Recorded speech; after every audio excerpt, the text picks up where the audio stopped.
say the biggest highlight of being a female business owner is the overwhelming support from other women. It's just so heartwarming that other women see what you're doing, love it, and just rock with it.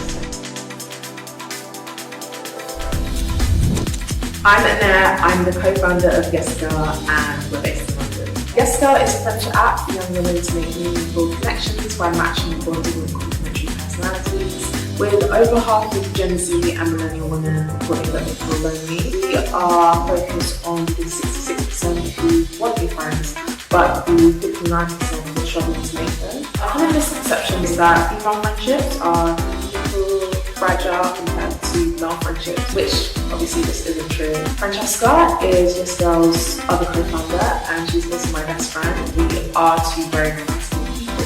So the work that we're trying to do to break these misconceptions is to show that women do want a strong, healthy friendship. We believe that the work that we're doing with Yeska will help break societal stereotypes about women. For instance, we're entering the tech space and that's a very male-dominated realm. And we just want to show other women that if we can do it, we can too. We want Yeska to be remembered as a safe space for women seeking solace from loneliness, disconnection, or just want someone to talk to.